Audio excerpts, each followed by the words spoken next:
الساعة الثالثة من تحديد المركز الخامس والسادس بانتظار نتيجة مباراة الأردن والكويت. وهدف، هدف لصالح المنتخب السعودي. أحمد أنس لاعب المنتخب السعودي. شوف الحارس على طول مرة ثانية تمريرات، شوف الاستلام قاسم التركي، وهدف في مرمى الحارس عباس حيدر حارس مرمى المنتخب العراقي. وهنا المتابعة سجاد الفريق السعودي، تمريرات، شوف الجناح الأيمن أيضا على طول، وهدف، هدف لصالح المنتخب السعودي. اللاعب دائما اللاعب مهدي بن محمود بن صالح في الجنوب دائما ممتاز مع الفريق العراقي. مؤمن رؤوف، وهدف سجاد محمد من الفريق السعودي امامكم. هدف رقم الان تعادل 4-4 بين المنتخبين. شوف الفريق ايضا احمد بيلعب دائما مع الدائره والسقوط. شوف قاسم انتقل كان صانع العاب، وهدف، هدف قاسم آل تركي لاعب المنتخب السعودي الرشيد امامكم. دائما يتغنى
واحدة على صعيد البطولة العربية.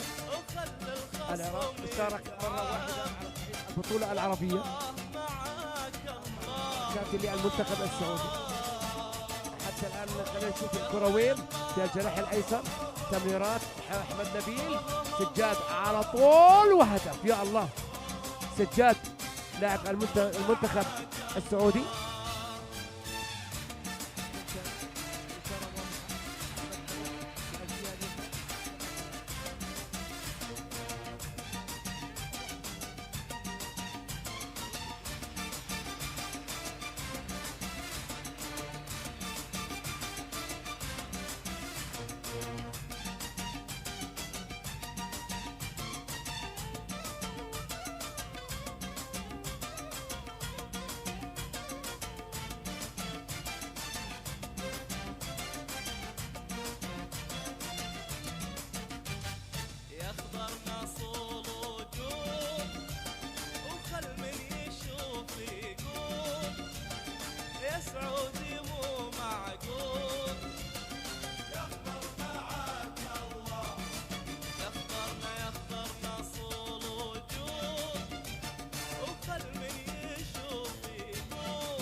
وهدف أحمد بن نبيل، أحمد بن نبيل، هدف لصالح المنتخب السعودي. 13 مقابل 7 الفرق الأكيد الثالث والرابع والمركز الخامس والسادس تلعبوا مباراة فاصلة. من هو صاحب المركز الخامس والسادس؟ أحمد أنس على طول، وهدف، أحمد أنس، وهدف لصالح المنتخب السعودي. محاولة هو اللاعب أحمد قصي آل سعيد أمامكم في مواجهة الحارس عباس حيدر أحمد سعيد، وهدف. إذا انتهى الشوط الأول من المباراة السعودية والعراق لصالح السعودية على العراق. 11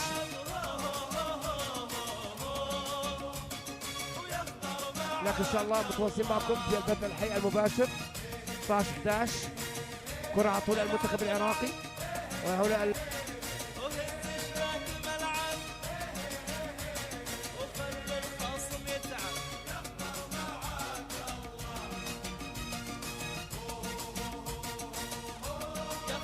سعودي، محاولة مرة ثانية.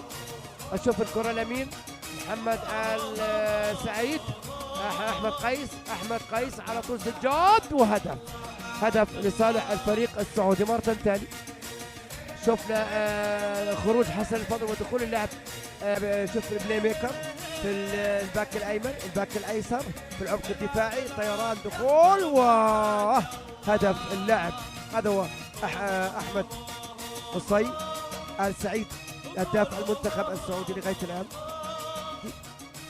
واحمد آل سعيد الثلاثه اخطر لاعبي المنتخب السعودي. التشكيله الاساسيه الان تعود شوي شوي للمنتخب السعودي.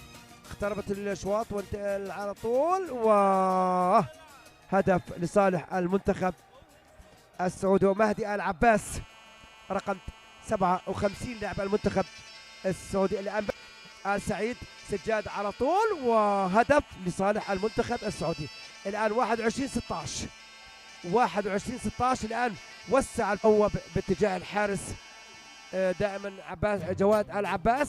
هنا الدخول هذا الهداف القناص السعودي ايضا احمد آل سعيد امامكم.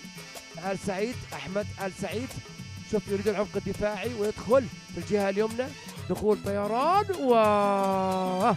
هدف لصالح المنتخب السعودي الان عن طريق اللاعب حسين بن علي بن علي عنده حسين صفواني والحارس جواد آل عباس، وهذا هو الحارس الثالث سلمان بن عادل.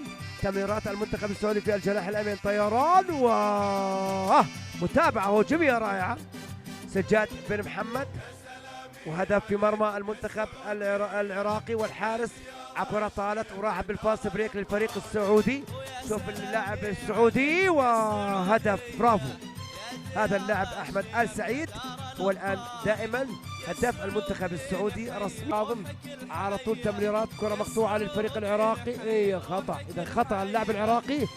اذا سلمان بن عادل احمد آل سعيد قاسم في الجهة اليسرى على طول والتصويب من بعيد.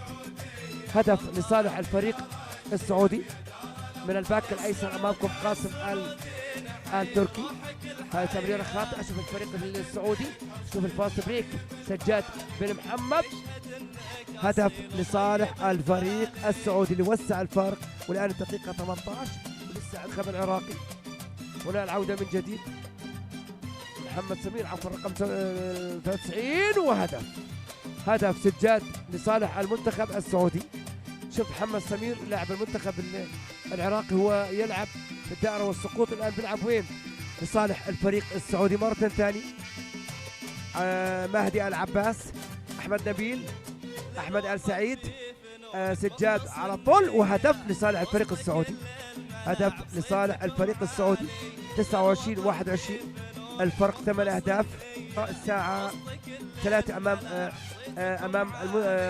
اما الكويت او الاردن. خلينا نشوف نتيجة مباراة الاردن والكويت لمين حتى الان. العودة من جديد شوف الكرة بالفاست بريك سجاد تفريغ احمد بن نبيل وهدف. احمد بن نبيل وهدف لصالح المنتخب السعودي. منتخب شوفنا اللاعب رقم 27 حسين بن علي تقريبا من اصغر لاعبي المنتخب السعودي. هذا حسين بن علي على طول وهدف. هدف لصالح المنتخب السعودي. عاد خرج حسين بن علي دخل الان اللاعب 27 هو اللاعب رقم 27 حسين بن علي. حسين بن علي على التنفيذ في المواجهة مع المنتخب السعودي في المواجهة وهدف. هدف ثاني هذا اللاعب هاي السعودي اللي هو حسن بن سامي بن أحمد الفضل على التنفيذ للفريق السعودي. قاسم آل تركي رقم 99 في المواجهة. حتى الآن الفريق العراقي والحراسة حتى الآن وهدف. هدف في مرمى عباس حيدر حارس مرمى المنتخب العراق بيكون هو صاحب اللقب إما تونس أو السعودية. وهدف للفريق السعودي. إذا انتهت هذه المباراة بفوز الفريق السعودي على الفريق العراقي بنتيجة 34 مقابل 23. السعودية وتونس غدا الساعة 7 مساء وهي المباراة الختامية والنهائية